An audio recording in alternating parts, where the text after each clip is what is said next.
로마서 12장.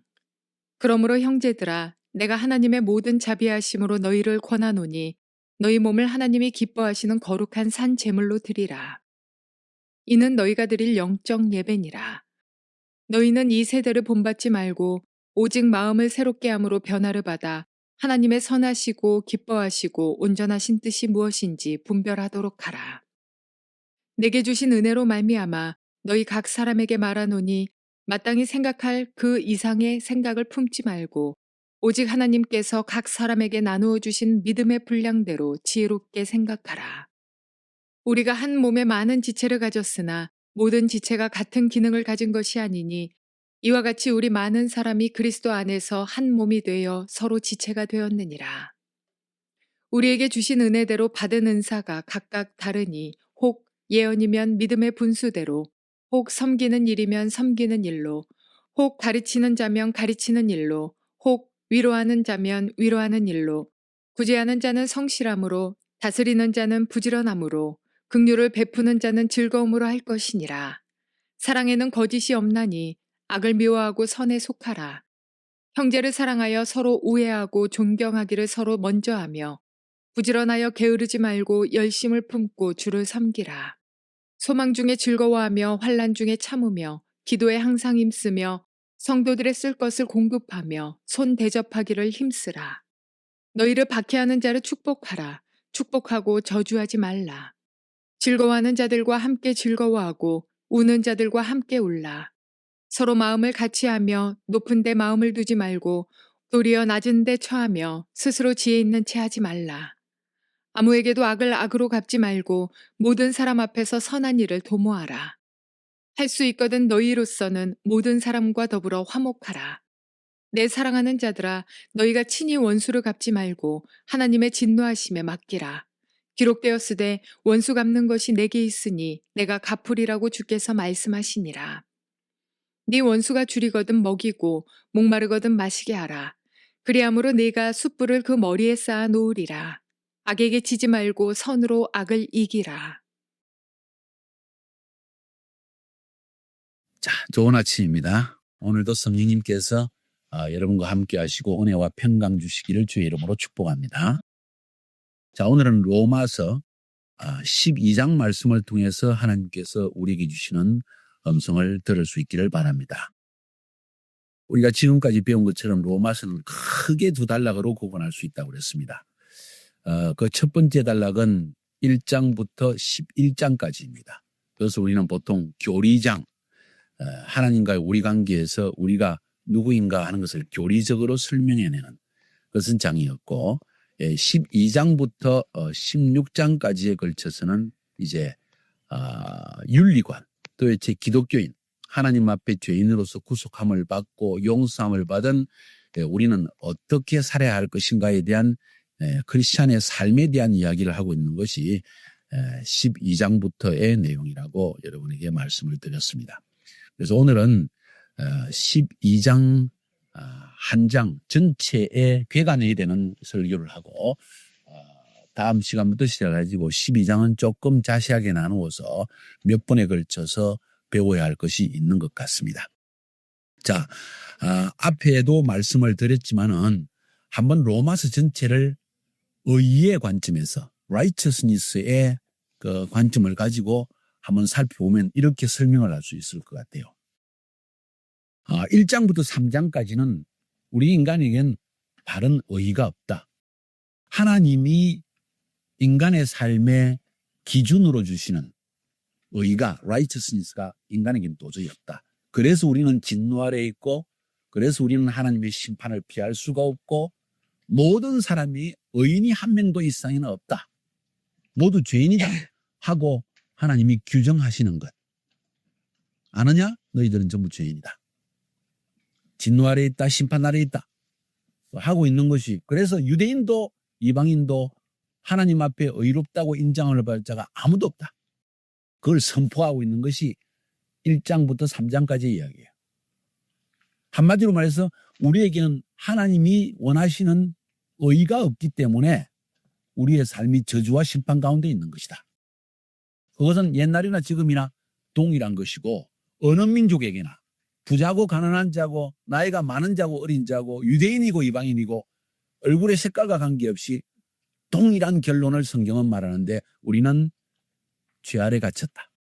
우리는 스스로 구원할 능력도 없다 하는 것이 의의 관점에서 볼 때 로마서에서 1장부터 3장까지 말하고 있는 것이에요.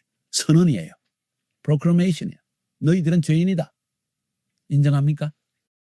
그 다음 4장으로 넘어가면서 우리에게는 의의가 없기 때문에 하나님이 공의로운 자비를 우리에게 베풀어 주셨다. 그게 체다카, 하나님의 체다카이다. 그 체다카를 얻는 길이 무엇이냐? 믿음으로 얻는 것이다. 그래서 4장부터 8장까지에 이르러서 하나님이 우리에게 프레젠트 하시는, 제시하시는 새로운 길이 있다. 그건 믿음으로 의롭다 하는 길이다. 그래서 아브라함과 다윗의 예를 통해서 우리에게 이 의에 대한 것을 보여주셨어요. 의롭게 된다는, 그래서 믿음으로 의롭게 된다는 말의 의미가 뭔가? 그것은 하나님과 화목한다는 뜻이다. 하나님께 나아갈 수 있다는 것이다. 어떻게 그게 가능한가? 그리스도와 연합했기 때문에. 연합되었기 때문에 이제는 그 그리스도의 의를 힘입어서 그 부활하신 생명의 의를 힘입어서 하나님께 나아갈 길을 얻은 것이다. 그래서 우리는 더 이상 정죄 아래 있지 않다. 왜냐하면 우리 안에 생명의 성령의 법이 죽음과 사망의 법에서 우리를 건져냈기 때문이다. 더 이상 율법의 정죄함은 없다. 그리스도 안에 있을 때만. 그래서 그리스도를 찬양하는 이야기가 바울의 입에서 8장에서 터져 나오는 거예요. 이 그리스도의 안에서의 의롭다함을 받는 은혜가 없다고 한다면 우리는 우리 안에서 끊임없는 갈등과 긴장을 피할 수가 없을 것이다. 이 땅에 사는 동안에는 여전히 우리는 그 갈등의 긴장 관계 속에 있다. 내 육신의 소욕, 죄의 힘, 그것이 우리를 끊임없이 세상적이고 욕망적이고 죄 속으로 우리를 이끌어들이고 있다. 육신을 가지고 사는 동안은 크리스찬이지만은 여전히 예수 믿지만은 내 안에 갈등은 끊임없이 흐르고 있다. 그런데 그때마다 우리에게 필요한 것은 그리스도 안에 거하는 것이다. 믿음 안에 거하는 것이다. 그때 비로소 저주함과 정죄 당함과 심판에서 벗어날 수 있다. 그리고 그 믿음 안에 거할 때 살리는 성령의 법은 어떻게 바꾸라 그랬죠? 파워. 살리는 성령의 파워가 나를 살리는 길로 이끌어가는 것이다.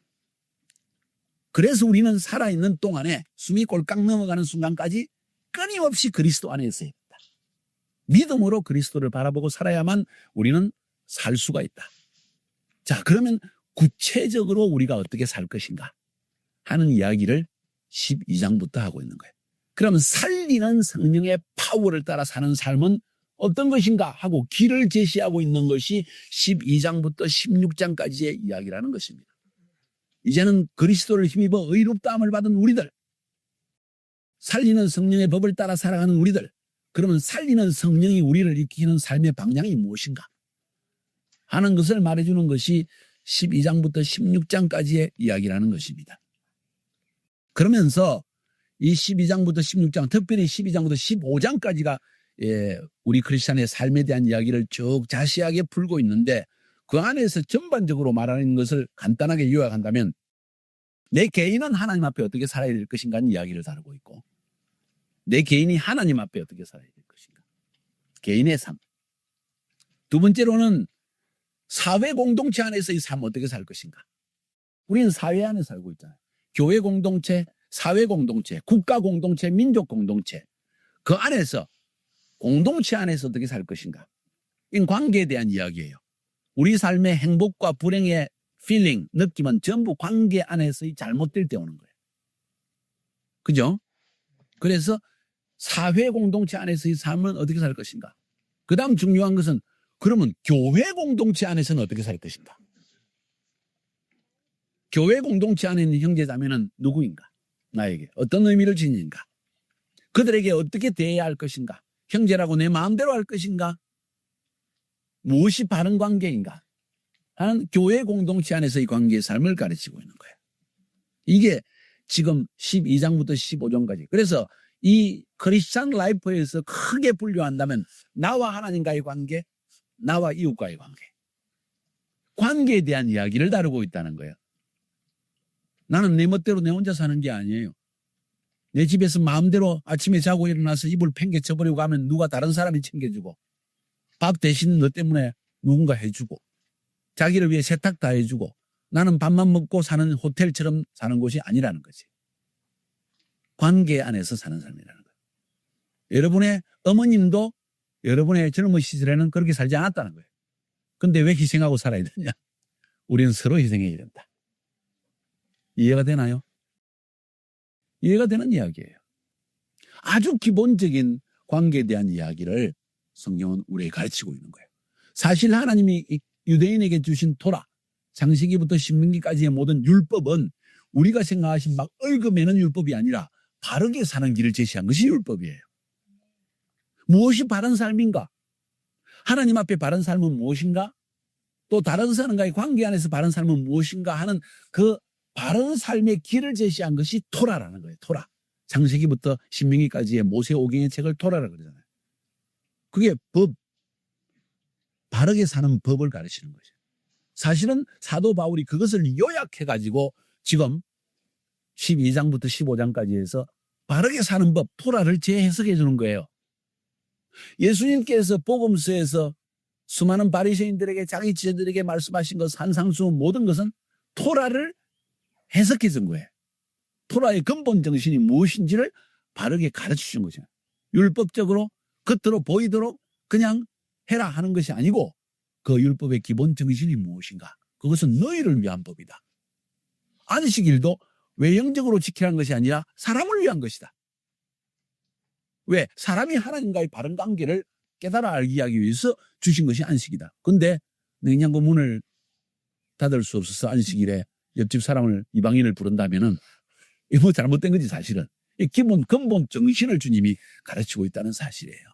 우리가 비판하기 위해 표현하는 것이 아직 눈이 닫혀 있으니까 유대인들은 그런 것이 있죠. 그런 부분이. 우리도 물론 닫힌 부분이 있겠지만. 자, 그래서 12장부터 시작해가지고 우리 개인이 하나님 앞에 어떻게 살 것인가, 또 우리가 이웃과의 관계 속에는 어떻게 하는가. 한마디로 말해서 관계의 법을 우리에게 가르치는 것이 지금 율법이고 또 사도 바울이 우리에게 12장부터 가르치는 중요한 내용이라는 것을 알 수가 있습니다.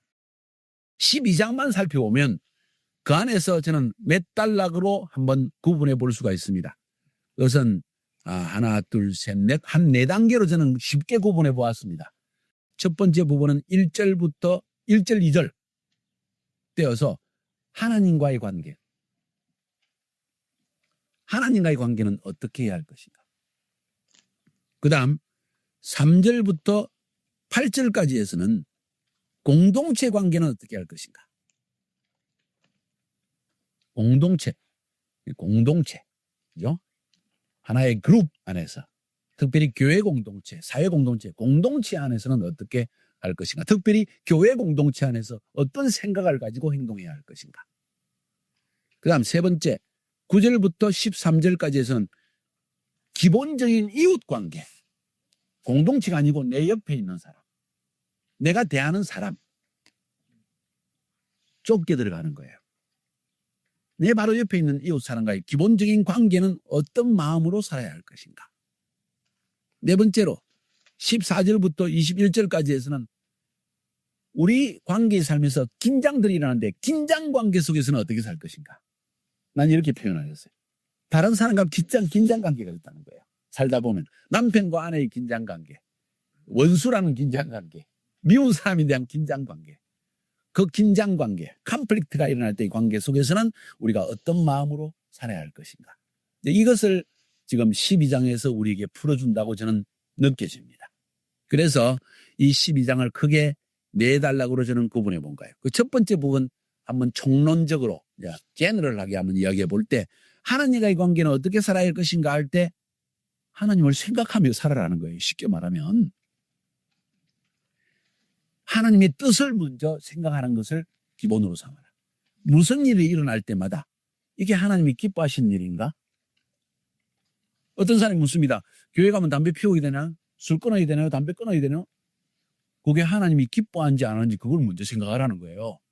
율법이 아니라 하나님이 이걸 기뻐할 것인가?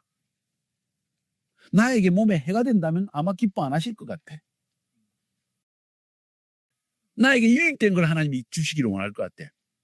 근데 내가 알기로 담배를 피우면 폐에도 안 좋고 다른 사람에게도 피해가 되어지고 그러면 안 피우는 게 낫지. 근데 담배를 피우는 것이 몸에 건강하다는 이론이 나온다면 그런 사람은 담배를 피워라. 난 그렇게 말할 것 같아. 왜? 성경에 담배에 대한 규정이 없기 때문에.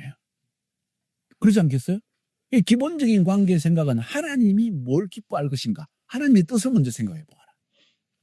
우리 여기에 대한 생각을 가져야지 문화적으로 담배 피우면 안 된다. 술 먹으면 안 된다. 뭐 해서는 안 된다. 뭐 어느 나라에 가면 커피 먹으면 안 된다. 이거 아니라는 거지. 우리가 문화적인 전통과 성경이 말하는 것을 구분해서 성경의 원리를 따라 사는 것을 재정립하지 않으면 우리 세대에 많은 청년들이 하나님을 떠날 거예요. 왜? 난 센스가 너무 많으니까. 여러분은 바른 센스를 가져야 된다는 거예요. 그래서 먼저 하나님 관계라는 생각해 보라는 거예요. 하나님 관계에서 이제는 하나님이 너를 구속해 주었으니까 이제는 제물로 드려라. 그 이야기 아니겠어요? 당연한 이야기 아니겠어요? 너를 값주고 샀잖아. 그러니까 하나님 것이다 너는. 그러니까 하나님께 완전히 드려라. 그래서 그 말은 뭐냐? 어떻게 살아야 하나님께 드리는 삶이냐? 하나님의 뜻을 따라 사는 거다. 먹든지 입든지 무엇을 행하든지 이게 하나님의 뜻인가? 아니면 내 원하는 것을 따라 살아가는가? 다른 사람에게 유익을 주는가? 하나님께 유익이 되는가? 아니면 내 유익만을 추구하는가? 하나님의 뜻이 뭔지를 살펴봐. 그런 기본적인 하나님 관계에서의 이야기를 하는 것이 1절과 2절입니다. 두 번째로 넘어갈 때 3절부터 8절까지의 이야기는 공동체 관계에서 어떻게 살 것인가? 거기서 중요한 한 가지 개념은 3절부터 8절까지 나오는 개념은 지체의식이라는 거예요. 지체. 우리는 모두 한 몸인데 한 몸에 서로 다른 파트이다. 누구는 눈이고 누구는 귀고 누구는 머리고 누구는 다리고 누구는 팔이다. 하나도 필요 없는 부분이 없다. 그 말은 다른 말로 해서 서로 다르다는 것을 인정해라. 그 마음이 없이 공동체 생활은 불가능하다. 너 나하고 똑같이 해. 아니라는 거예요. 그건 절대로 아니라는 거예요. 하나님이 전부 다르게 창조했어.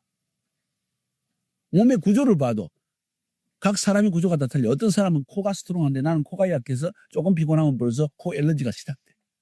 나는 목이 약해서 목만 싸놓으면 감기 안 걸려. 나는 위장이 약해서 항상 무나 이런 것, 위장이 좋은 거를 먹으면 항상 건강을 유지할 수 있어. 어떤 사람도 다른 몸의 체질을 가지고 있어. 그와 마찬가지로 우리의 성격도 우리의 은사도 우리의 취미도 각 사람에게 다 다르다는 것을 인정해라. 교만하게 생각하지 마라.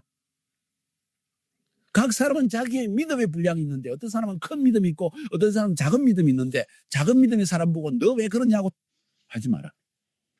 큰 믿음의 사람 보고 교만하다고도 말하지 마라. 믿음의 분량대로 생각을 해라.